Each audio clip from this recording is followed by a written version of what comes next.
Bonsoir à toutes et à tous. Bienvenue à la programmation culturelle des Beaux-Arts de Paris et à Penser le présent. Ce soir, nous recevons Nicolas Bourriaud, qui est l'un des principaux théoriciens de l'art contemporain français, qui tente de dire, de théoriser, de matérialiser l'art en train de se faire. Et la semaine prochaine... Vous m'entendez ? Oui. Et la semaine prochaine, ce sera une table ronde sur Beyrouth et comment penser avec les artistes l'effondrement d'une ville à l'occasion de l'exposition qui va avoir lieu là dans les locaux de Paris 1, Panthéon-Sorbonne, vous savez, dans le 15e arrondissement, à la galerie Michel Journiac, une exposition donc sur ce thème. Il sera animé par Françoise Dockers. Ce soir, donc, nous recevons Nicolas Bourriaud. Je sais que beaucoup d'entre vous le connaissent, mais je vais quand même faire une présentation. Elle ne peut pas être rapide parce que Nicolas Bourriaud a un énorme CV. Il a été directeur d'exposition, commissaire d'exposition, directeur d'institution, commissaire d'exposition, historien d'art, critique d'art, depuis maintenant plus de 30 ans. Il a publié de nombreux articles et essais. On peut citer en particulier l'esthétique relationnelle en 1998, jusqu'à Inclusion en 2021, qui est l'objet de la discussion de ce soir, en passant par Post-Production en 2002, Radicante en 2009, Exform en 2017. Il a aussi produit des concepts très stimulants qui sont post-production, altermodernité, minimalisme et fantastique, sémionaute, etc. Toute une série de concepts qui lui appartiennent. Donc, Nicolas Bourriaud, d'après ce que j'ai pu repérer, les choses commencent en 85 avec, vous fondez avec Jean-Yves Joannet et Christophe Duchâtelet, Jean-Yves Joannet qui est enseignant ici, qui s'occupe des diagonales, et Christophe Duchâtelet, la Société Perpendiculaire, puis en 95 la revue du même nom, puis ensuite la revue Documents sur l'art avec Éric Troncis, de 92 à 2000. Vous avez été commissaire de Aperto en 93, à la Biennale de Venise. Vous avez publié un roman, L'ère tertiaire, chez Flammarion en 97. Vous avez dirigé vous avez co-dirigé avec Jérôme Sens le Palais de Tokyo. Alors là, c'était entre 99 et 2006. Vous avez ensuite dirigé le Pinchuk Art Center là, en Ukraine de 2004 à 2006, puis vous avez été commissaire d'Altermoderne, la 4e triennale à la tête britaine. Et vous avez été aussi, il y en a tellement, vous avez été nommé inspecteur à la création artistique au ministère de la Culture, puis vous avez été directeur des Beaux-Arts de Paris en 2011 à 2015, donc j'imagine que ça vous laisse beaucoup de souvenirs. Vous avez enchaîné en étant directeur du MoCo à Montpellier, et puis en étant aussi en 2019 directeur de la Biennale d'Istanbul. Et aujourd'hui, vous êtes avec nous pour présenter et dialoguer autour de votre dernier essai, Inclusion, qui est donc l'esthétique du Capitalocène. Je ne l'ai pas sorti de mon sac et je vais me faire disputer par les puffs. Il faudrait bien que je le trouve. Pour vous le montrer, dans mon bazar, le voici. Et aussi, alors donc nous allons dialoguer avec Nicolas Bourriaud, je dis nous parce qu'il y a une partie qui concerne un dialogue entre Nicolas et moi, mais ensuite vous prendrez la parole, enfin je l'espère. Et puis aussi à l'occasion du lancement de sa nouvelle coopérative curatoriale qui s'appelle Radicant. Très bien. Alors, ma première question qui concerne notre sujet, l'Anthropocène, le Capitalocène, c'est vous dites qu'il y a 30 ans, 4 très jeunes Français issus de l'école des Beaux-Arts de Grenoble, ça commence bien, ayant chacun une amorce de pratique artistique individuelle, ont organisé un projet collectif auquel ils ont donné le nom Ozone, qui indiquait clairement la dimension écologique de l'exposition. Pouvez-vous revenir sur ce moment et votre prise de conscience d'un art possiblement écologique ? Très bonne entrée en matière, parce qu'effectivement, j'ai eu la chance en fait, de rencontrer en fait, assez vite, en fait, on avait à peu près tous 22, 23 ans, un groupe d'artistes qui étaient vraiment issus de l'école des Beaux-Arts de Grenoble. Alors, pour le coup, c'était donc Dominique Gonzalez-Forster, Philippe Parreno, Bernard Joesten, Pierre Joseph également, et puis quelques autres qui gravitaient autour. Il y avait D'ailleurs, leur professeur, c'était Jean-Luc Villemout, qui était professeur ici même, en fait, jusqu'en 2015, et Angèle Chia, par ailleurs. Et ces 4 jeunes artistes, en fait, ont vraiment ouvert les yeux sur beaucoup de choses, en fait. On était vraiment de la même génération. Et déjà, en fait, ils ont créé une exposition sous le nom de Ozone, mais ce n'était pas un nom de groupe. C'est-à-dire que ce n'était pas le groupe Ozone. Genre, en fait, c'était 4 personnes qui conservaient leur identité d'artiste et leur singularité. Mais c'était une mise en commun de projets, une mise en commun d'esthétique autour d'un thème qu'ils avaient choisi en commun et qui était à l'époque, quand je parle de ça, c'est en 89, il me semble, c'était absolument nouveau, là pour le coup. Genre, personne parlait de la couche d'ozone encore, ça a commencé à ce moment-là, hein, et des préoccupations écologiques, en tout cas, étaient tout à fait absentes en fait, du milieu de l'art. Il y avait très peu, il y a eu bien entendu, enfin, après il y a des artistes un peu pionniers, hein, je pense à Nicolas Souribourou en 68, en fait, qui colore les eaux de la lagune vénitienne en vert. Je pense à Franz Krachberg, je pense à... Il y a beaucoup de gens, après on peut faire une historique. Mais en tout cas, dans le monde de l'art français tel qu'on le connaissait à l'époque, c'était tout à fait nouveau et innovant. Parce que l'idée, c'était pas uniquement de prendre l'écologie comme un thème, parce que ça, c'est le grand écueil, je dirais. Si on se contente de diffuser des informations ou de prendre des positions, on fait finalement pas à 100% un travail d'artiste. Ce qui était passionnant dans cette exposition, c'est qu'il y avait une réflexion sur les formes qui était elle-même informée par l'écologie. Que la question en fait, de l'écologie était prise dans le dispositif formel, dans le processus de production, etc. etc. Et que pour la première fois, j'ai pu voir justement la possibilité d'un art en adéquation avec ces problématiques-là, qui ne se contentaient pas de les traiter comme des sujets, mais vraiment en adéquation. Il traitait l'image, on peut résumer ça comme ça. C'est 4 jeunes artistes donc, qui avaient 24 ans à l'époque, donc ils traitaient l'image comme s'il s'agissait d'un élément organique, en fait, finalement. Et c'était ça qui était absolument frappant en fait, dans leur... Alors, j'ai pas d'image de ça, c'est dommage, mais ça vaut le coup d'aller voir un petit peu ce qu'il en était. Et surtout, pourquoi, à un certain moment, en fait, certaines propositions artistiques frappent vraiment les esprits, parce qu'il y a un changement de paradigme, parce qu'il y a une proposition qui ne se résume pas à la somme des propositions précédentes. Quoi. Voilà. J'ai toujours pensé que l'art, c'était un petit peu comme en mathématiques, il y a un nombre qui s'appelle le nombre oméga.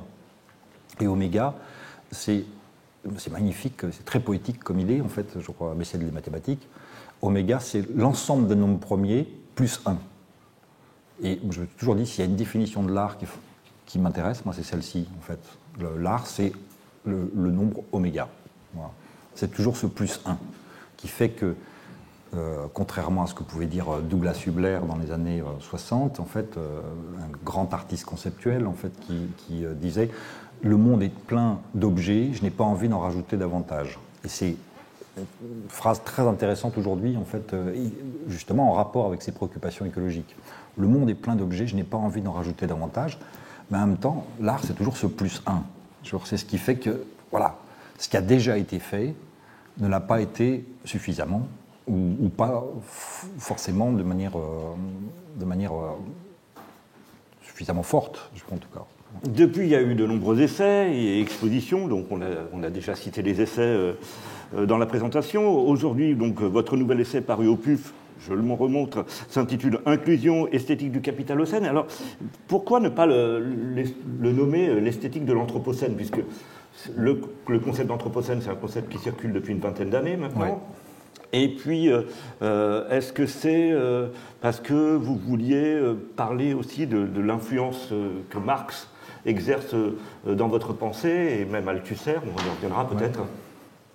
En fait, c'est très simple. Le terme d'anthropocène que tout le monde connaît, j'imagine, dans cette salle maintenant, parce qu'il a été inventé par un scientifique qui s'appelle Paul Crutzen en 2001, si mes souvenirs sont bons, ou 2002. Et effectivement, il chimiste. Il définit. Oui, c'est ça. Et avec un collègue qui s'appelle Eugène Stormer, qui est un biologiste. Voilà. C'est ça. Ouais. Et il désigne donc l'ère géologique dans laquelle on est rentré, dans laquelle, de manière absolument évidente, l'impact des activités humaines est considérable.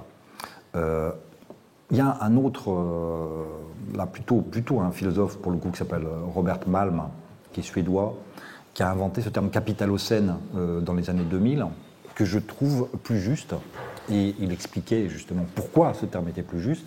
C'est que c'est pas tellement l'être humain en tant qu'espèce qui pose problème, c'est un système de production, c'est une économie et sa globalisation, c'est-à-dire avec la standardisation en fait que ça implique.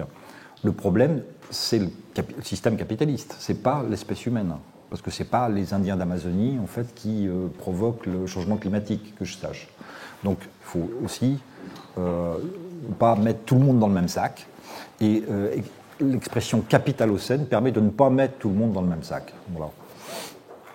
Alors, vous dites que vous souhaitez contribuer à l'émergence d'une esthétique inclusive, où forme et matière constituent une sorte de coopérative. Alors, qu'est-ce que c'est cette inclusion dont vous parlez? C'est aussi une référence mathématique à la théorie des ensembles? Non. Alors, qu'est-ce que c'est? Là, pour le coup, non. Alors, il faudrait que c'est à peu près pour définir véritablement ce que j'appelle la pensée inclusive. En fait, c'est quasiment l'ensemble du livre. Mais je vais essayer de le résumer de manière un petit peu synthétique. En partant de ce qu'il y a de plus important, en fait, c'est-à-dire de l'origine des choses. Ma conviction profonde est que l'espèce humaine et aussi notre manière d'envisager la culture, et l'art en particulier, ont été fortement marquées par quelques propositions qui sont devenues, en fait, des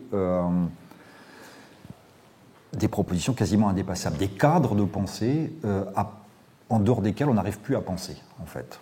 Et la première, la plus importante pour moi, c'est dans Aristote. Donc on est au IVe siècle avant Jésus-Christ. Et Aristote, dans sa poétique, définit toute production artistique comme l'apposition d'une forme sur une matière. C'est-à-dire, et on retrouve exactement les mêmes termes dans la physique d'Aristote, en fait, donc quand il parle de l'origine de la vie. Il dit, voilà, c'est un principe actif qui vient s'apposer à un principe passif. Vous voyez assez clairement, j'imagine, si vous prenez cette image-là, en quoi ça détermine absolument tout notre imaginaire, en fait, cette histoire-là. Et pour moi, elle est absolument fondamentale. C'est ce qu'on appelle l'illémorphisme. Ilé, c'est la matière. Morphée, c'est la forme. C'est l'idée que tout acte créateur, parce que ça englobe aussi bien la reproduction sexuée que l'acte créateur, au sens culturel du terme, se base sur une opposition entre passif et actif. Et ça, en fait, quand on y réfléchit un petit peu, c'est une idée reçue complètement folle, en fait. Vous voulez dire que ce sont des pensées structurelles qui ont fini par naturaliser les choses? Absolument. C'est-à-dire qu'on n'arrive plus à... Même Joseph Beuys, en fait, dans les années 60, dit, voilà, la sculpture, c'est imprimer un geste dans la matière. Et cette idée qu'il y a une opposition systématique entre forme et matière, entre actif et passif, c'est pour moi l'origine de tout un système de ségrégation qui se prolonge encore aujourd'hui. C'est le début de la misogynie, je dirais. C'est l'idée de l'actif et du passif en tant que principe, en tant que binôme qui serait supposé réguler les relations entre le masculin et le féminin. C'est l'idée aussi, après, il y a toute une cascade en fait, de choses qui partent de là, à mon sens. C'est aussi le civilisé et le sauvage. C'est ce qui légitime aussi la colonisation. Il y a toujours cette idée qu'il y a une matière brute sur laquelle il y a une espèce de VIR, VIR, de principe actif, qui est toujours et généralement masculin, vient former, formater. On retrouve ça d'ailleurs chez Simone de Beauvoir dans Le Deuxième Sexe, d'une manière assez subtile, quand, de mémoire, hein, je ne me souviens pas parfaitement bien de la citation, mais elle explique qu'une des fantaisies auxquelles l'homme se prête, c'est d'imaginer la femme comme une matière à modeler. Voilà. Et là encore, on retrouve cette opposition, il est Morphée, qui structure complètement l'imaginaire. On pourrait citer 15 000 exemples, hein, mais je pense qu'il est bon parfois de revenir aux origines, en fait, de certaines de nos idées qui sont tellement passées dans les esprits, en fait, qu'on ne les questionne même plus, en fait. Et ça détermine pour moi beaucoup de choses, et notamment dans l'art d'aujourd'hui. En fait, je vais assez vite, hein, mais bon, on n'a pas 36 000 heures, donc j'essaye d'être productif. C'est ce qui détermine aujourd'hui. Je pense qu'il y a beaucoup d'artistes en fait, qui se sont rendus compte de ça, en fait. Et moi, je tire cette idée, en fait, et j'ai eu cette intuition en regardant les œuvres. Moi, je dis toujours, j'ai jamais d'idées, c'est les artistes qui les ont. Moi, je suis un traducteur, en fait. Et j'essaie de traduire ce qui se passe dans les ateliers, dans les expositions, en verbes, si vous voulez. Donc, ce que je vois très souvent dans les ateliers aujourd'hui, c'est des artistes qui envisagent des espaces-temps, soit des espaces picturaux ou des espaces, ça peut être des installations, des vidéos, n'importe quoi. Hein, c'est pas une question de médium. Hein. Des artistes qui créent des espaces-temps qui ne sont pas organisés justement sur le système matière-forme. Mais pour qui tout est matière ou tout est forme, en fait. Il n'y a pas d'opposition entre les deux. Et imaginez, il y a beaucoup d'artistes en fait, qui sont sortis du système, figurent sur un fond, ça déjà. Ça, c'est une première chose. C'est un truc basique, en fait. On ne peut plus représenter le monde comme étant un ensemble de figures sur un fond. Ça a l'air con comme ça, mais pour moi, c'est absolument fondamental.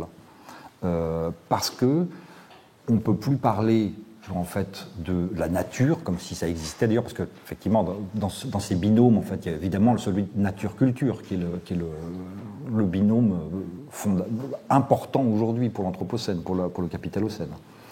Nature-culture. Eh bien, j'ai tendance à penser que les artistes qui m'intéressent aujourd'hui beaucoup, je pense à Pierre Huyghe, mais je pense aussi à Pamela Rosenkrantz, je pense à Dora Budor, enfin beaucoup de gens, sont celles et ceux qui étendent le domaine des sujets, en fait. C'est-à-dire qu'il faut arrêter de regarder le monde autre binôme, sujet-objet. Nous, on est les sujets, les êtres humains, et le reste est peuplé d'objets. On est encore, vous voyez, dans cet idémorphisme fondamental et fondateur de la culture occidentale. Je vais m'arrêter là. Oui, vous avez dit que vous étiez un traducteur, donc ça m'intéresse parce que vous faites partie d'une famille de penseurs qui théorisent à partir de leur pratique. Je ne sais pas, Lacan qui est très important pour vous, il était à la fois psychanalyste et penseur, et bien d'autres. J'aurais voulu savoir dans ce va-et-vient qui est capital entre la pensée et la pratique, quels sont les auteurs justement qui accompagnent votre pensée et qui pourraient aussi guider nos auditeurs, qui pourraient leur donner des pistes? Alors, il y en aurait beaucoup. Là, en fait, pour chacun des livres, j'essaie de parler à quelqu'un, et un peu comme Joseph Beuys qui parle à des livres morts. Moi, je parle à des penseurs morts. Là, en l'occurrence, pour Inclusion, c'était plutôt Lévi-Strauss, en fait. Et j'ai beaucoup relu l'œuvre de Claude Lévi-Strauss, parce que ce que j'ai essayé d'intégrer à ma pensée, en fait, avec ce livre, c'est l'anthropologie. On va revenir sur cette question d'anthropologie qui est fondamentale dans la troisième partie de votre ouvrage. Ouais. Oui. Alors là, c'est Claude Lévi-Strauss, et c'est très important pour moi, effectivement, d'avoir quelqu'un avec qui discuter quand j'écris, quoi. C'est aussi bête que ça. Mais pour ce qui est des auteurs, en fait, en général, qui ont informé ce livre, il y en a beaucoup. Il y a Silvia Federici, par exemple. Je ne sais pas si vous avez vu Caliban et la sorcière, mais c'est un livre absolument fondamental qu'il faut vraiment avoir lu. Et c'est encore plus intéressant d'ailleurs si on le lit en parallèle avec l'histoire de la folie de Michel Foucault. Parce qu'ils parlent tous les deux de la même période historique, en fait, c'est-à-dire la naissance du capitalisme, sa structuration, la manière dont le capitalisme s'est fondé sur des exclusions, des séries d'exclusions, ce que Michel Foucault appelait d'ailleurs le grand renfermement, qui se produit en fait entre le 16e et le début du XVIIe siècle. Ce grand renfermement-là, Michel Foucault l'a remarquablement décrit dans l'histoire de la folie, mais il n'a pas du tout regardé les femmes. En fait. Et ça, c'est Federici qui réécrit cette même histoire, d'une certaine manière, d'un point de vue féministe et même écoféministe. Et donc c'est un livre que je vous recommande si vous ne l'avez pas encore lu, Caliban et la sorcière. Mais il y a beaucoup d'anthropologues aussi dans ce livre. Il y a Mary Douglas, en fait, par exemple.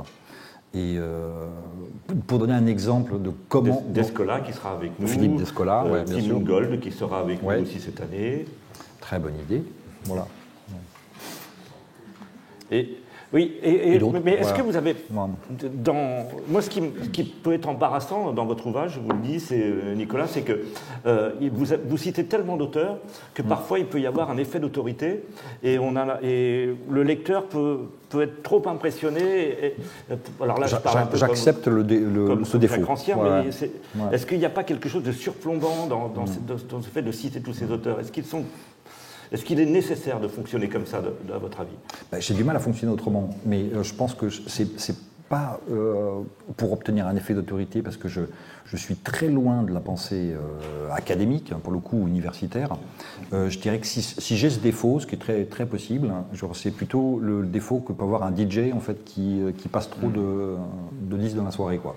Et c'est vrai que moi, vous me faites penser parfois à Godard. J'ai l'impression qu'il y a une histoire de montage. Oui, tout à fait. Et vous allez chercher des flux d'énergie. Et du coup, c'est vrai qu'on a l'impression que vous sentez... Ça, je le revendique, ça, en fait.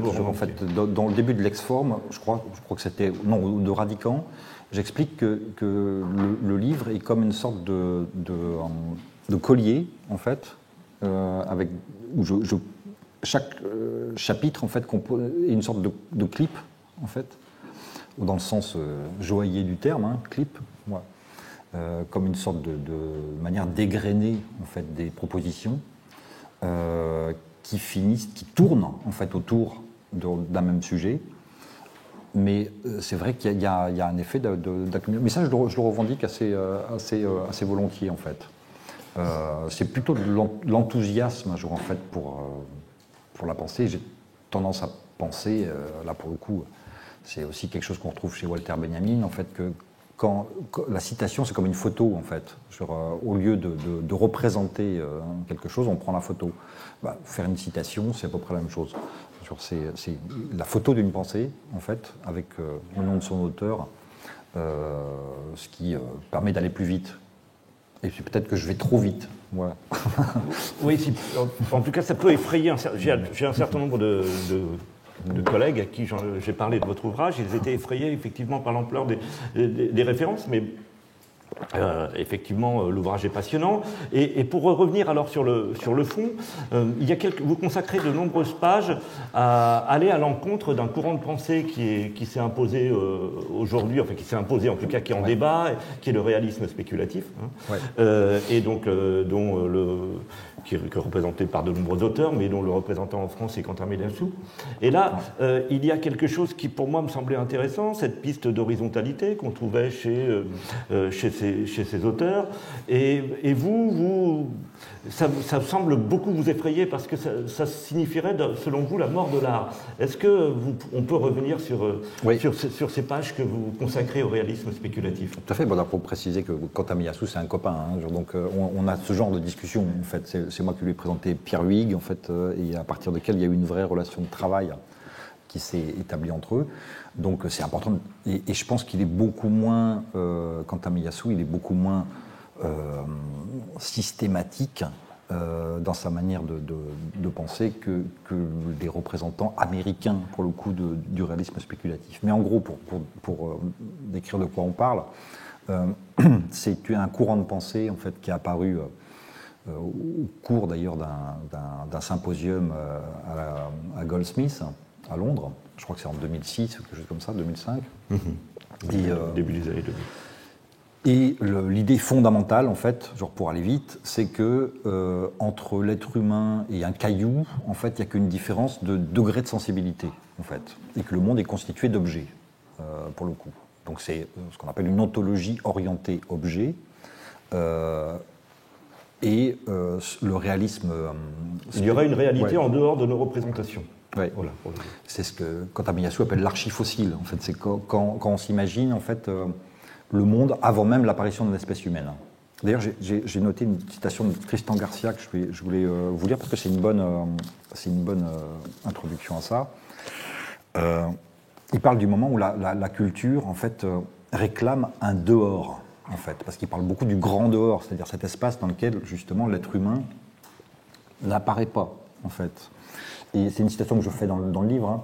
Donc, ce dehors s'est manifesté par la réapparition dans l'esthétique actuelle d'une nature sans homme, par la figure du post-apocalyptique, se représenter le monde tel qu'il sera une fois que nous ne serons plus là, une fois que la culture aura cessé. Et par le goût pour l'horreur comme représentation des limites de la représentation humaine. Donc ça, c'est une citation assez emblématique de la pensée du réalisme spéculatif. Et c'est précisément cette quête, et elle traduit une quête du dehors. Quels interlocuteurs on a, quels interlocuteurs peuvent avoir les artistes? Quand on est artiste, on parle à qui, en fait? Qui me semble, moi, une question obsessionnelle dans la culture contemporaine, question à laquelle les tenants du réalisme spéculatif répondent en disant, ben voilà, de toute manière, ce grand dehors, en fait, il existe déjà, et c'est ce monde, en fait, totalement horizontalisé, dans lequel il n'y a que des objets. Et c'est une représentation assez forte, bien sûr. Mais, comme j'ai précisé tout à l'heure, ma critique, en fait, du réalisme spéculatif porte finalement sur une différence d'appréciation fondamentale et très idéologique aussi. C'est-à-dire que moi, je suis persuadé que plutôt que de considérer le monde comme rempli d'objets, parce que finalement, est-ce que ce n'est pas aussi le but ultime du capitalisme, d'ailleurs? Moi, je cherche et je m'intéresse aux artistes qui vont repeupler le monde de sujets, en fait, et qui considèrent qu'il n'y a pas tellement d'objets, il n'y a pas d'objets dans la nature, il n'y a que des sujets. Il y a, c'est aussi un point de vue politique. Hein. En 2009, je crois, en fait, l'Équateur a déclaré que le sol, en fait, du pays était un sujet de droit et donc était capable d'être défendu devant les tribunaux. Idem en Nouvelle-Zélande, quelques années plus tard, en fait, pour un fleuve, en fait, qui était un fleuve sacré maori, qui s'appelle le Wanganui. C'est un sujet de droit. Et il me semble qu'une des clés de l'activisme écologique aujourd'hui, c'est précisément d'étendre le domaine des sujets, en fait, de considérer que les animaux, comme les plantes, etc., sont des sujets. Il y a beaucoup de travaux qui vont dans ce sens-là aujourd'hui. Je pense que la manière de communiquer des arbres, en fait, n'a plus de secret pour nous. Et il y a une évolution qui va dans ce sens. Et le réalisme spéculatif, ça ne permettrait pas de penser tout le monde comme des sujets, alors non? Soit on pense tout le monde comme des objets, soit on pense tout le monde comme des sujets. Mais je pense que ce n'est pas la même chose, mais pas du tout. C'est-à-dire que le terme de sujet, en fait, la notion de sujet, implique un autre agenda politique et ne signifie pas la même chose, en fait, dans le dialogue qu'on a avec le monde, quoi. Alors, est-ce que c'est pour cela que vous référez beaucoup à l'anthropologie, à la différence entre nature et culture, qui a été théorisée évidemment par Lévi-Strauss, mais aussi beaucoup par Philippe Descola, donc, qui sera, je vous le disais, notre invité en début février, pour les formes du visible, qui a donc établi 4 mondiations. Est-ce que c'est ces rapports nature-culture qui sont... alors je sais, c'est compliqué de revenir sur les 4 mondiations de Descola, mais est-ce que c'est ça que vous voulez remettre en cause, c'est-à-dire une forme d'horizontalité où l'homme serait quand même au centre, au cœur des préoccupations, mais le reste serait quand même considéré sur une forme d'horizontalité? Parce que comment ça s'organise alors? Je pense qu'il y a une horizontalité des sujets, et c'est à ça qu'il faut essayer d'arriver, en fait. Là encore, prenons une simple image. L'être humain s'est représenté depuis au moins la peinture gréco-romaine comme une figure sur un fond. Ça implique une représentation du monde, une manière de voir les choses, en fait. Cette figure sur un fond, en fait, elle donne l'accord de la qualité de sujet uniquement à la figure. Voilà. Ce qui est intéressant aujourd'hui, c'est de voir comment, dans l'art aussi, se joue cette guerre des représentations et comment, voilà, tout est figure et tout est fond, en fait, d'une certaine manière. C'est une révolution copernicienne aussi, notre manière de penser, mais en termes genre physiques, ça se traduirait par le fait que on s'est rendu compte, quand même depuis quelques décennies, que le corps humain, en fait, ce soi-disant sujet autonome, abrite des milliards de bactéries, par exemple. Où est le sujet autonome, en fait? En quoi est-ce que ça ne vient pas heurter nos représentations? C'est les Beaux-Arts. Ouais. C'est toujours plein de surprises aux Beaux-Arts. Laissez, ça va se fermer seul.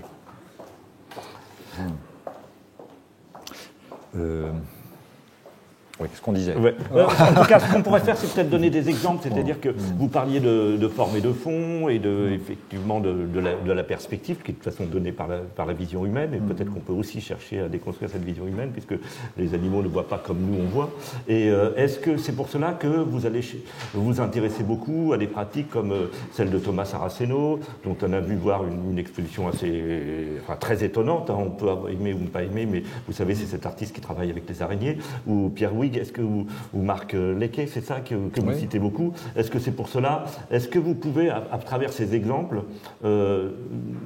relier votre pensée théorique et votre pensée pratique? Est-ce que vous pourriez revenir des choses, du coup, qui seraient beaucoup plus pragmatiques? Alors, je vais prendre exprès, en fait, un travail que vous n'avez pas cité, mais qui serait peut-être plus facile à expliquer. C'est l'œuvre d'une peintre canadienne qui s'appelle Ambera Wellman. Et donc, du coup, on n'est pas dans l'installation, on n'est pas dans la collaboration avec les animaux, en fait, on n'est pas dans... mais on est vraiment dans un espace pictural. Et c'est pour ça que je prends ça comme exemple, parce que en fait, ça va loin, parce que dans la constitution d'un espace-temps sur une toile, on peut exactement arriver au même système de pensée. La peinture d'Ambera Wellman se caractérise par l'absence de point focal qui serait un regard humain, en fait. On le voit de manière un peu... Alors, la manière la plus simple que je pourrais le décrire, c'est qu'il y a une œuvre, en fait, qui me semble, mais c'est pas très évident, en fait, décalque un petit peu la Vénus d'Urbain du Titien. À part qu'elle remplace le regard, en fait, du commanditaire, en fait, qui est celui que Titien avait adopté sur cette femme, donc nue sur un lit. Il y a un chat qui est au premier plan. À part qu'on ne reconnaît absolument pas le reste des figures. Hein. On voit juste l'espace, en fait, les grands traits de l'espace qui est décrit par Titien, et des corps qui sont pris dans une sorte d'érotique indistincte. Alors c'est très chiant, en fait, de parler de ça, en fait, sans voir le tableau, en fait. Mais, bon. Tout le monde peut regarder sur... Voilà. Il y a le net donc, dans la salle. Voilà. Donc, voilà. Et ce qui caractérise son travail de peintre, c'est précisément la destruction de tout point de vue principal, en fait, sur une scène. Il y a quelque chose. Alors, il y a quelque chose de Francis Bacon, en fait, dans les fusions, en fait, qu'elle opère entre les corps. Mais pour moi, ça va beaucoup plus loin. Parce que là, pour le coup, en fait, il n'y a ni figure ni fond, en général, dans la peinture d'Ambera Wellman. Et on est dans un espace totalement décentré. Et c'est assez passionnant. Et pour moi, ce n'est pas tellement différent de ce que fait Pierre Huyghe, avec un médium différent, en fait. Mais on voit comment des artistes qui, formellement, n'ont rien à voir, et en tout cas, sont même pas... on ne partage même pas le même médium. Mais comment des manières de penser, des manières de voir, influencent la construction des espaces. Moi, c'est ça qui m'intéresse, en fait. D'où votre intérêt pour Saraceno, mais finalement, il n'y a pas un médium qui dirait le monde plus qu'un autre dans votre conception de l'art. Il y a toujours un truc qui m'a vraiment consterné, c'est cette idée que, parce que dans les années 90 ou 2000, en fait, parce qu'on utiliserait Internet ou les nouvelles technologies, on serait plus... Non, c'est pas vrai. En fait, on peut être tout à fait ringard avec les derniers outils en fait, de la technologie et avoir une pensée totalement novatrice avec un stylo bille. C'est jamais une question de médium. Je vois. Vous dites que l'art et la magie, donc la magie dans les sociétés à chaman, pas le magicien tel que l'on le rencontre dans nos sociétés, mais celui qui est chaman. Donc, Corinne Sombrin sera notre invitée aussi au mois de février, j'en profite pour faire la pub à chaque fois, qui entretient, donc celui de chaman, celui qui entretient une relation avec les esprits, appartiennent tous les deux au domaine de l'efficacité symbolique et que l'art a désormais remplacé la magie. Pouvez-vous préciser aussi ce propos? Parce que en fait, tout ça, ça part des commentaires de Lévi-Strauss, justement, dans un petit livre qui s'appelle Introduction à l'œuvre de Marcel Mauss, dans lequel il retrouve certains textes de Marcel Mauss, en fait, qui est un grand anthropologue du début du XXe siècle. Ce texte de Lévi-Strauss est écrit en 1955, donc 50 ans plus tard à peu près. Et Marcel Mauss a écrit un grand livre sur la magie, en fait, un grand livre d'anthropologie sur la magie. Et c'est sur la magie, je crois. Et Lévi-Strauss s'attarde un petit peu sur une notion évoquée par Marcel Mauss, qui est la notion de mana, M-A-N-A, mana. Voilà. Et Marcel Mauss, c'est ça qui est intéressant, c'est un des premiers anthropologues en fait, qui n'essaye pas de plaquer forcément des concepts occidentaux sur la manière de vivre des Mélanésiens ou des Polynésiens, mais qui va utiliser leur propre chaîne de pensée, en fait. Et mana, c'est précisément un terme qui désigne, qui est assez étrange, parce que c'est un terme qui désigne à la fois un fluide qui se répand sur des objets, une qualité ou un état d'un de ces objets. Un objet mana quand il est plongé dans tel ou tel état déterminé par le chaman, et un certain type d'objet. Et moi, c'est une sorte de chaîne, c'est toujours pareil. Claude Lévi-Strauss commente Marcel Mauss, moi je commente Claude Lévi-Strauss. Et je me dis, mais ce que racontent Mauss et Lévi-Strauss au sujet de ce mana, c'est exactement ce qu'on appelle l'art. Et d'ailleurs, cette idée est autorisée d'une certaine manière parce que Lévi-Strauss, en fait, se pose une question extrêmement intéressante. Il dit, mais la manière dont les chamans sont perçus, en fait, par les anthropologues occidentaux, c'est en gros comme des dingues. Voilà. Ils font n'importe quoi, et c'est absolument incompréhensible, en fait, pour les débuts de l'anthropologie, en tout cas. Et les activités auxquelles se livrent les chamans, telles que décrites par les anthropologues, sont absolument, d'une manière absolument exacte, ce que font les artistes dans les sociétés occidentales. Parce qu'il y a beaucoup d'activités qui sont menées par des artistes depuis un siècle, en fait, qui pourraient, en fait, si on n'avait pas cette case artiste, les emmener à l'asile. Se faire tirer une balle dans le bras, se faire enfermer La liste est extrêmement longue. Des jours, oui, c'est Chris Burden. Voilà. La liste est extrêmement longue. Les agissements, les activités en fait artistiques, si on n'avait pas cette catégorie qui s'appelle l'art, entraînerait, à mon avis, immédiatement leur auteur en fait dans une clinique. Et c'est exactement la même chose pour les chamans. En fait, dans les sociétés, alors Lévi-Strauss distingue les sociétés à chamans et les sociétés à artistes, parce que il voit là en fait une sorte d'équivalent topologique. Dans la topologie d'une société, il y a une case qui permet de, je prends l'image, de suspendre en fait tous les signifiants qui n'ont pas de place ailleurs. Et pour moi, c'est exactement ça l'art. Et c'est ce que décrit d'une certaine manière, avec ce parallèle, Lévi-Strauss quand il fait un parallèle sociologique entre le chaman dans une société qui accepte l'idée qu'il y a des chamans et une société qui accepte l'idée qu'il y a de l'art.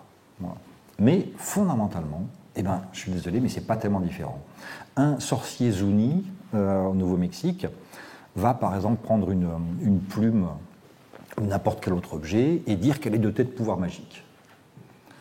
On a un type qui s'appelle Marcel Duchamp en 1913 qui prend un objet au BHV et qui va l'exposer dans une galerie et qui va dire c'est de l'art. Structurellement, c'est exactement le même geste. Et c'est ça qui m'a frappé, en fait, et c'est pour ça que ce livre est un peu hanté par l'anthropologie, c'est que c'est la même chose. Voilà. Mais je ne dis pas par là que les artistes sont des chamans, hein. Attention, ce serait totalement abusif. Je dis simplement qu'ils occupent la même place structurelle dans la société. Et ce n'est pas tout à fait la même chose. Hein. Et c'est pour cela que vous dites que l'artiste est un anthropologue moléculaire. C'est dans la continuité de cette réflexion. Alors il y a tout un passage que je vais pas, tout un chapitre en fait que je ne vais pas pouvoir résumer là sur l'analogie entre l'artiste et l'anthropologue. Tim Ingold, que vous allez recevoir le Tim Ingold, c'est en juin. Descola, c'est en février. En juin, donc certainement vous le rappeler. Il a une définition formidable de l'anthropologie. Il dit Anthropology is a philosophy with the people in. En gros, c'est la philosophie avec des gens dedans, voilà, avec les gens qui sont à l'intérieur de cette philosophie. C'est une définition qui me parle à plein de niveaux, en fait, d'une part parce que ça me rappelle, je peux faire la connexion avec ce que j'appelais l'esthétique relationnelle, mais aussi parce que l'anthropologie, c'est une science participative. Et c'est cette notion de participation en fait, sur laquelle je me fonde pour parler de l'art aujourd'hui. J'ai parlé de Tim Ingold et du coup ça m'a... Vous parlez d'anthropologie, d'anthropologue moléculaire. Ah oui, moléculaire, ouais. Pourquoi moléculaire Je suis une molécule, disait. Pourquoi moléculaire Moléculaire. Voilà. Là encore, je vais essayer d'aller vite, mais il y a un très beau texte auquel vous pouvez vous référer aussi, qui est le texte de Félix Guattari, le grand compagnon de Gilles Deleuze, qui était psychiatre et psychanalyste, entre autres. Il a écrit un petit bouquin qui s'appelle La Révolution moléculaire, en fait, qui est assez prophétique. En fait. Ce texte date de la fin des années 70, et il explique que le capitalisme, en fait, a molécularisé ses outils de répression, en fait. C'était qu'avant, on avait des grands appareils comme ça. Althusser parlait d'appareils idéologiques d'État. C'est l'Église, l'école, en fait, des gros appareils idéologiques. Et c'est ce qu'on appelle le molaire. Le molaire, c'est ce qui a une masse, en fait, importante, ce qui est un bloc, en fait. Et Guattari raconte que, à la fin des années 70, le capitalisme commence à moléculariser ses outils. Et c'est littéralement ce qu'on voit aujourd'hui. C'est pas très loin non plus des théories de Michel Foucault sur le micro-pouvoir, qui montrent qu'il n'y a pas un seul bloc de pouvoir, mais qui se dissémine et se répand un peu partout. J'appelle anthropologie moléculaire une manière de faire de l'anthropologie qui montre les effets des activités humaines sur toutes les autres sphères, en fait. Et ces effets, ils sont moléculaires, précisément. Les artistes s'intéressent à ça, et au lieu de regarder le monde comme un ensemble de produits, d'objets, justement, regardent le monde sous l'angle des molécules qui composent la société dans laquelle on vit, qui composent les décors dans lesquels on vit, les objets qu'on utilise, les produits qu'on manipule, etc., etc. J'ai fait une exposition à Montpellier en 2018 sur ce sujet qui s'appelait Crash Test, voilà, dans lequel il y avait, je crois, d'ailleurs 5 ou 6 anciens de l'École des Beaux-Arts. Enzo Mianès, Aude Parisé, Juliette Bonnevio, Caroline Corbasson et quelques autres. Parce que le point commun qui existait entre tous ces artistes, c'est un regard, non plus sur les masses, mais sur les molécules qui composent le monde. Voilà. Et là encore, ce n'est pas une question de médium. C'est là où c'est intéressant, c'est qu'il y a à la fois de la peinture, de la vidéo, des objets, ce n'est pas la question. Et de certaine manière, c'est de moins en moins la question. Parce que ce qu'on appelle les nouvelles technologies, aujourd'hui, elles sont assez anciennes, déjà. Donc l'anthropologie moléculaire, c'est rendre compte du monde dans sa dimension moléculaire, dans sa dimension quasiment la dimension de l'invisible, en fait. Parce que si pour Karl Marx, en fait, au XIXe siècle, le grand agent de l'histoire, c'était le prolétariat, c'est quoi l'agent de l'histoire aujourd'hui, sinon des choses qu'on ne voit pas à l'œil nu? Grand agent de l'histoire, le virus. Agent de l'histoire, le glyphosate. Agent de l'histoire, les gaz lacrymogènes. Agent de l'histoire, on va faire la liste. C'est la plupart des choses qui sont véritablement importantes aujourd'hui, je suis désolé, mais c'est des choses qu'on ne voit pas. Et je pense qu'une des vertus et des qualités fondamentales des artistes, c'est précisément de nous faire appréhender, sinon nous faire voir parfois, ces choses absolument invisibles qui déterminent nos vies. Voilà, c'est autour de ça que j'articule la question de l'anthropologie moléculaire. Et alors, là, je voudrais quitter un peu le propos d'inclusion, mais vous êtes revenu à Paris, vous étiez à Montpellier. Maintenant, vous avez créé une coopérative curatoriale. Alors, qu'est-ce que c'est, cette coopérative? En quoi elle va prolonger c'est une usine à penser, c'est aussi une usine à faire, comme vous souhaitez faire. C'est toujours mêler la pratique et la théorie. Comment ça va se passer?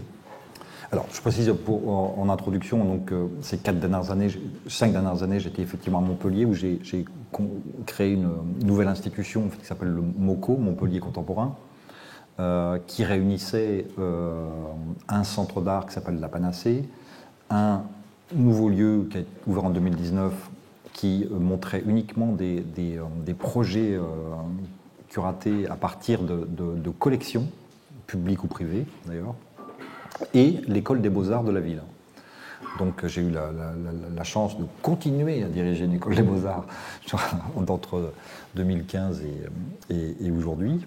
En fait, bon, cette partie-là s'achève pour moi. Mais ça me paraissait extrêmement important, justement, et c'est une des choses que j'avais essayé de faire ici. En fait, c'est de lier plus profondément l'exposition, les programmations avec des artistes et l'enseignement. Alors, comme il y a eu un nouveau maire élu en 2020 et qu'il avait un copain à placer, en fait, donc ça m'a permis de revenir à Paris, c'est très bien. Et je me suis dit, tout le monde me posait la question de savoir si j'allais me présenter ici au Palais de Tokyo, au MUDAM, à Luxembourg, au MACBA, etc. Puis je me suis dit, mais voilà. J'aurais eu l'impression, et dans chacun des cas, pour des raisons différentes d'ailleurs, de faire un truc que j'avais déjà fait en fait. Et je crois que c'est ça ma hantise, d'une certaine manière. Et c'est ce qui fait que je me suis dit, mais qu'est-ce que j'ai jamais fait? Bon, il y a plein de trucs, hein, mais en tout cas, dans le monde de l'art, en fait, et aujourd'hui, qu'est-ce que je peux faire que j'ai jamais fait? Voilà, c'est plutôt ça la question. Et après avoir passé toute ma carrière dans le service public, j'ai fait un diagnostic qui est que, dans les institutions aujourd'hui, il n'y a plus tellement de frontières, en fait. Il y a une vraie porosité entre le marché de l'art et les institutions, de plus en plus. L'influence des grands collectionneurs, etc. On verra à l'occasion de l'exposition Charles-Ray, qui est à la fois au Centre Pompidou et à la Bourse du Commerce, c'est quand même une chose assez inédite. Ah ben, il y a plein de choses assez inédites là, depuis 4-5 ans, c'est assez frappant. Mais... Voilà. Donc, qu'est-ce que ça veut dire quoi? J'ai plus l'impression, parce que déjà il n'y a plus de politique culturelle, en fait, je pense pas. En fait, très franchement, en fait, j'ai l'impression que le ministère de la Culture a un peu démissionné. Je peux le dire maintenant, hein. Je m'en fous. Voilà.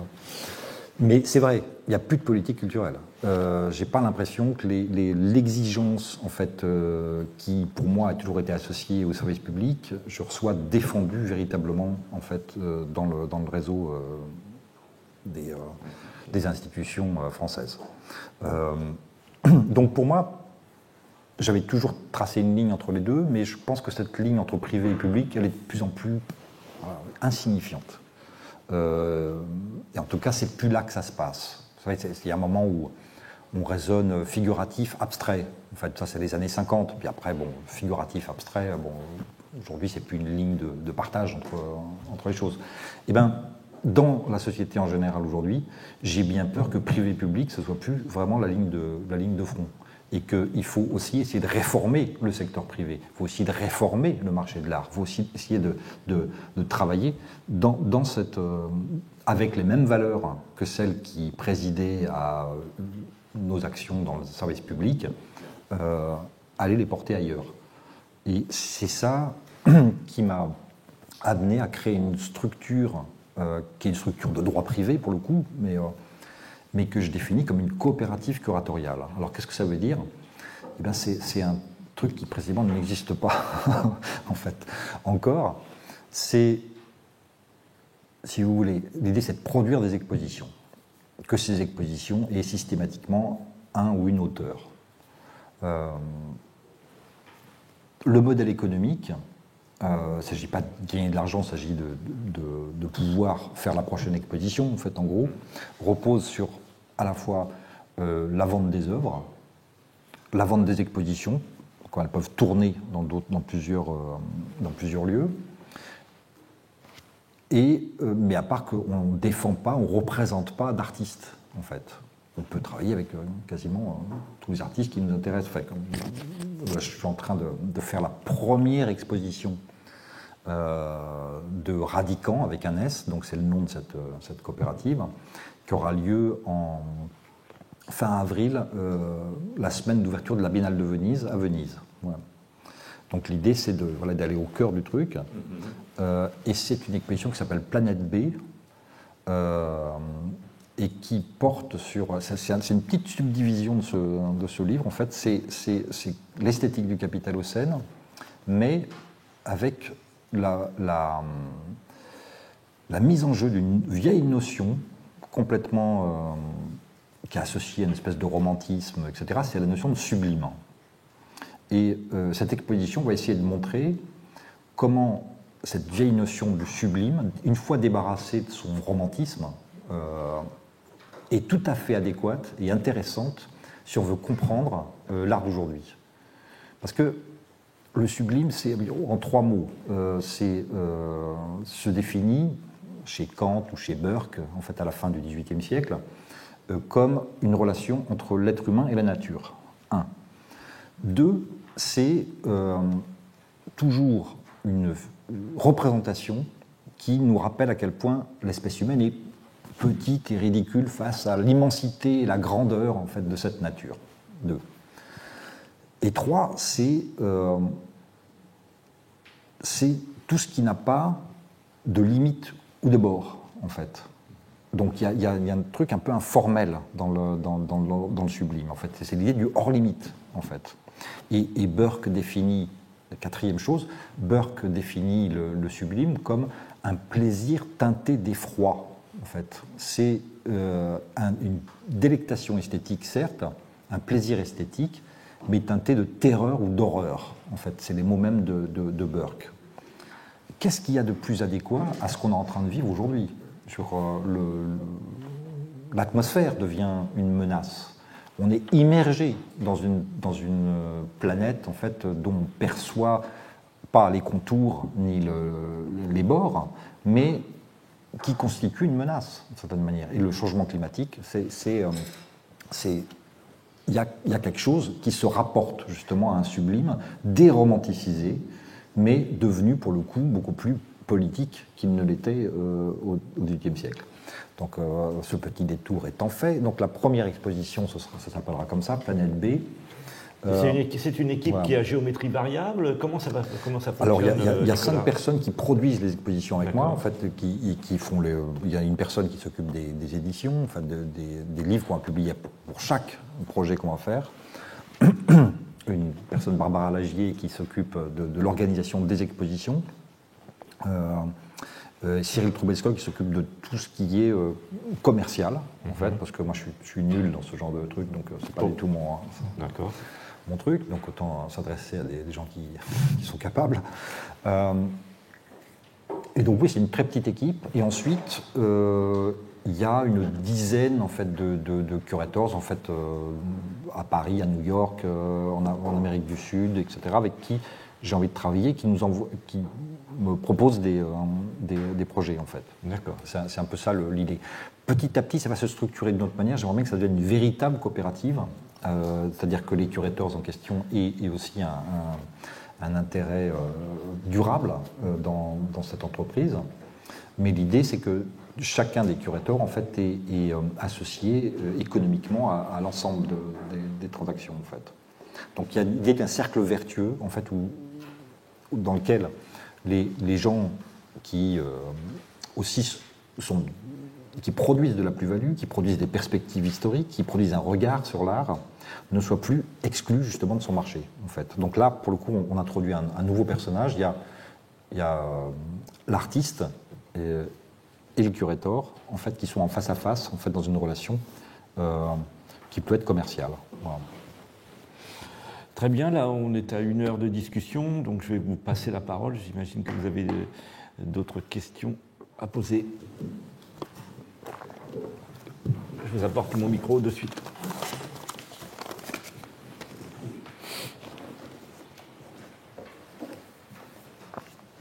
Ah, tu en avais préparé un.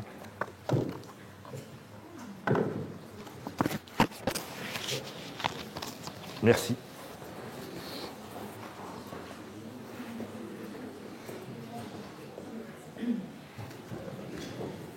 Merci beaucoup, Monsieur Bourriaud. On apprend toujours plein de choses grâce à votre bibliothèque de références. Donc c'est toujours fascinant de vous écouter parler. Et d'ailleurs, j'adore cette idée des radicants. Moi aussi, j'ai créé une structure un peu avec la même idée de soutenir ce genre d'artistes qui historiquement n'ont pas eu beaucoup de marché et font des œuvres qui sont difficiles à financer. Et un peu lié à ça, historiquement, je trouve que, surtout en France, parce que je ne suis pas français, je trouve qu'il y a du mal à voir ces artistes qui ont un engagement, un message, disons, à diffuser vis-à-vis de l'écologie, vis-à-vis de l'urgence écologique, pour des raisons aussi peut-être bien que peut-être on ne veut pas un art utilitaire. Et voilà, donc je voulais savoir ce que vous en pensez de ça. Et par ailleurs, je fais une petite pub. Moi, j'anime une conférence samedi avec Tim Ingold pour la Fondation Thalie, qui s'appelle Parole au créateur face à l'urgence écologique. Voilà, merci à Fondation Thalie, ouais. Très bien. Samedi à quelle heure? Samedi à 17h.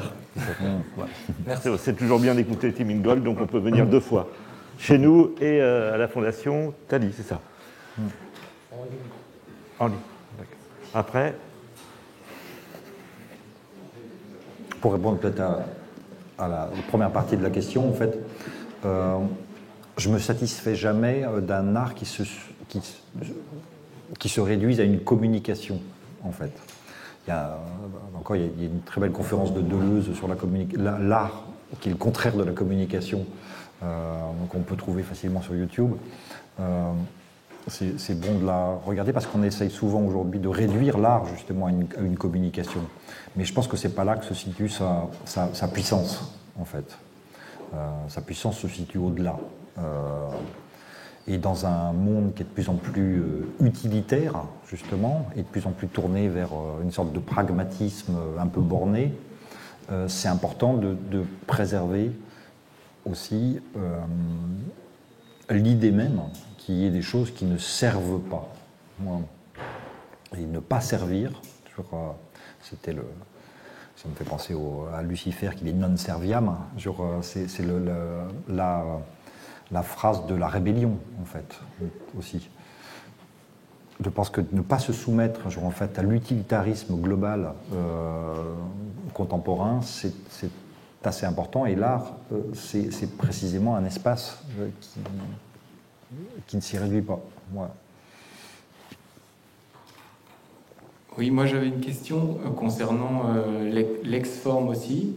Est-ce que vous pourriez expliciter un peu l'arc théorique qu'il forme avec inclusion, même si on pressent le lien qu'il y a entre les deux. Et j'ai l'impression qu'il y a un extrait où vous parlez d'un poème sur le crachat de Georges Bataille dans l'ex-forme, qui pourrait être un peu une sorte de pierre d'achoppement comme ça entre les deux. Enfin bon, vous pourrez nous en dire peut-être quelques mots. Et enfin, une question corollaire en fait, évidemment, je pensais à Emmanuel Ecoccia, qui est venu aussi, c'était sur Instagram Live ici au Beaux-Arts, mais est-ce que vous revendiquez une forme de fraternité avec sa pensée ou pas, ou s'il y a des différences, quelles sont-elles? Avec sa métaphysique du mélange. Tout à fait en fraternité avec Emmanuel Ecoccia, que je connais depuis assez longtemps, quand il était assistant d'Agamben en fait, à Venise. Et dont je trouve la pensée extrêmement salutaire aujourd'hui. Je pense à La vie des plantes, qui est quand même le premier livre justement consacré à une philosophie du végétal. Et c'est un truc qui manquait réellement en fait dans la philosophie contemporaine. Il y a eu quelques textes en fait épars, mais je pense que le mérite d'Emmanuel Ecoccia, c'est d'avoir vraiment synthétisé en fait ces figures liées au végétal, que ce soit la racine, la feuille, le feuillage, l'atmosphère, etc., en des formules philosophiques extrêmement percutantes. Et pour votre première question, en fait, c'est finalement ce lien avec l'ex-forme, c'est quasiment la première phrase en fait d'inclusion que je vais juste vous rappeler. Ce que le monde occidental appelle la nature ne produit ni déchets, ni œuvres d'art. Bien qu'on ne puisse ni les concilier, ni les dissocier, ces deux objets, donc déchets et œuvres d'art, forment les pôles du monde humain. Personne ne veut du premier qui jouit du privilège d'échapper à la propriété privée. C'est vrai que personne ne revendique la propriété privée des déchets. C'est le seul truc au monde, en fait, qui ne fait pas l'objet d'une dispute à ce niveau-là. Le second possède, à l'inverse, une incontestable valeur sociale. On retrouve cette polarité dans le monde industriel, où la surproduction génère une couche proliférante de rebut, tandis que ce que nous nommons culture naît de l'excédent d'énergie. Et là, on retrouve Georges Bataille, effectivement, que vous avez cité. C'est l'inclusion, en fait, part du même en tout cas part des conclusions en fait de l'ex-forme, qui est un livre sur le déchet, l'exclu, le monde des rebuts en fait, en art, et notamment les figures du rejet, les figures rejetées et les figures du rebut. Là encore, je ne fais pas de distinction entre le figuré et l'objet, mais disons qu'inclusion, c'est le pas après, en fait. C'est un livre qui est beaucoup plus vaste que l'ex-forme, en fait, qui se polarise sur ce que j'appelle l'ex-forme, c'est-à-dire ces figures ou ces motifs ou ces objets qui sont pris dans un mouvement d'exclusion, inclusion, en fait, et qui sont à la lisière entre l'acceptation sociale et le rejet absolu. Et c'est un motif, en fait, mon premier exemple, c'est Gustave Courbet, bien entendu. C'est un motif qui structure aussi, en fait, l'histoire de l'art depuis le début du XIXe siècle. Une question ?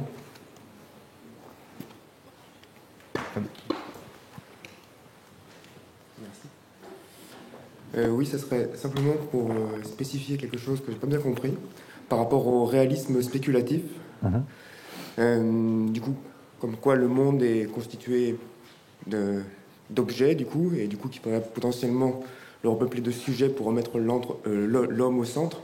Juste les différents niveaux de sensibilité de ces objets pour différencier l'homme d'un caillou, comme vous avez dit. Quelles sont ces différences de sensibilité? C'est simplement ça que je n'ai pas très bien compris. En fait, sur ce point-là, en plus, moi, je serais assez d'accord avec les philosophes du réalisme spéculatif. Disons que si on ne reconnaît au minéral absolument aucune vie, en fait, alors qu'il y a une vie du minéral, c'est moins évident que si on prend l'exemple de la plante, hein, par exemple, et encore, ici on parle de l'animal, je comprends tout de suite. Mais même le minéral, en fait, est animé d'une sorte de pulsion vitale, en fait. La géologie, en fait, c'est aussi l'histoire d'une évolution extraordinairement lente. Hein. C'est des millions d'années, là où une plante, en fait, se déploie sur un temps beaucoup plus court, et un être humain également.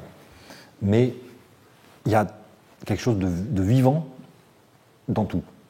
En fait, ça n'empêche pas, donc du coup, les tenants du réalisme spéculatif de considérer l'ensemble comme des objets, en fait. Mais c'est là où est la spéculation, d'ailleurs, en fait. C'est-à-dire, c'est une hypothèse, d'une certaine manière. Moi, j'ai tendance à voir des sujets là où ils voient des objets.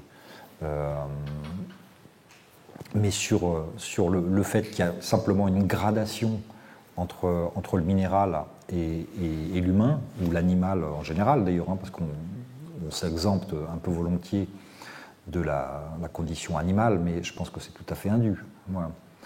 Simplement, l'être humain par rapport à l'animal, c'est un animal qui a appris très tôt à maîtriser ce qu'on appelle la distance. C'est-à-dire que les premiers outils, en fait, construits par les premiers humains sont des outils qui permettaient de prendre de la distance avec le monde. Sur la pierre pour casser, et ensuite surtout les outils pour lancer. Le lancer, c'est un geste absolument fondamental.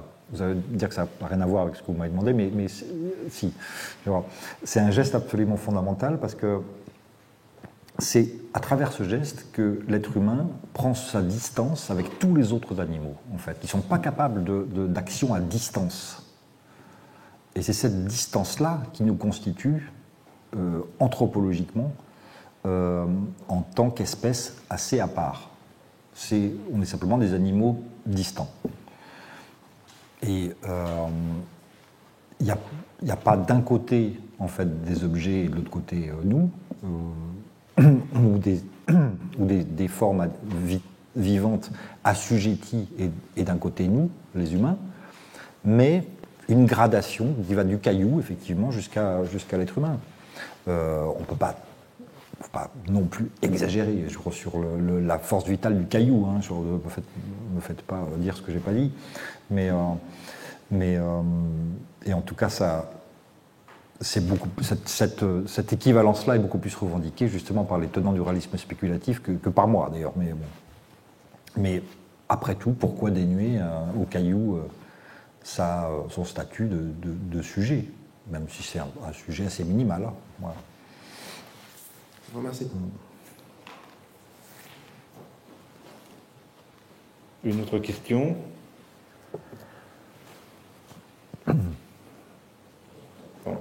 Vous ? Allez. Oui, courte question. Est-ce que vous trouvez qu'il y a une sorte de relation entre le chaman qui prédit l'avenir ou creuse un peu dans le mystère, lit quelque chose, l'artiste qui fait voir un peu des choses qui sont invisibles. La fonction d'anticipation, d'une certaine manière. Où, moi, je dirais volontiers que on peut voir dans l'art avec une sorte d'avance certains phénomènes très longs. Ouais, les artistes ont des antennes. Pour moi, il y a un truc assez juste là-dedans. Ensuite, en fait, même les chamans, c'est pas des devins, en fait. C'est plutôt, comme disait l'anthropologue Eduardo Viveros de Castro, c'est plutôt des diplomates. Des diplomates qui mettent en relation la sphère humaine et la sphère des esprits, le monde des animaux, etc., etc. C'est la première fonction du chaman, en fait, en tout cas en Amazonie. Et en Sibérie aussi, mais ouais. Mais c'est assez passionnant, je suis en train de travailler là-dessus, d'ailleurs, en fait, sur la mantique, c'est-à-dire sur les processus de divination, en fait, et comment ils ont été inventés dans au temps des Étrusques, notamment. En fait, il y avait une culture de la divination qui était absolument incroyable. Mais qu'est-ce que je voulais dire à ce sujet? Je disais que je suis parti sur la mantique, là, ça m'a que les artistes pouvaient, comme les chamans, rendaient visible l'invisible, d'une certaine manière. Oui, et puis de toute manière, sans mettre plusieurs éléments en fait, sur une même table, ça raconte toujours une histoire. Et cette histoire, on peut la situer dans le futur aussi bien que dans le passé. D'une certaine manière, il y a une structure minimale en fait, de l'imaginaire humain qui va toujours essayer de relier en fait, les différents points pour construire à partir de ces différents points un récit. Voilà. Et c'est ce récit-là qui fait l'histoire de la culture, en fait. Genre ces récits-là. Ouais. J'ai toujours... Voilà. Comment est-ce que, quand vous regardez le ciel étoilé, vous voyez une constellation, mais vous allez voir vous allez voir des figures, en fait. Ces figures, en fait, qui naissent, après qui donnent le zodiaque, genre, etc., etc., elles sont absolument partout, en fait. Et l'art, même depuis les grottes de Lascaux et d'Altamira, et même les plus anciennes, genre Bruniquel, etc., il y a toujours l'idée très présente, en fait, que les artistes qui ont réalisé ces peintures pariétales ont beaucoup lu les roches, lu la composition en fait, de l'espace. Et la première des choses, en fait, si on regarde vraiment genre, en fait, Lascaux, en fait, c'est qu'on se rend compte à quel point les artistes de Lascaux ont interprété l'espace. On est aussi dans quelque chose qui est de l'ordre de la divination, sans doute, en fait. Il y a beaucoup d'hypothèses à ce sujet-là, mais en tout cas, il y a toujours à la fois l'idée de produire des images, produire des signes. Ça va avec la lecture du monde qu'on a. Il faut d'abord avoir une bonne lecture du monde pour pouvoir produire des signes. Voilà. Une bonne lecture pour produire des signes. Il y a... Quelqu'un veut enchaîner? On vous remercie, Nicolas. Plus de questions? Alors on remercie Nicolas. Merci beaucoup. Merci d'avoir été avec nous, Nicolas.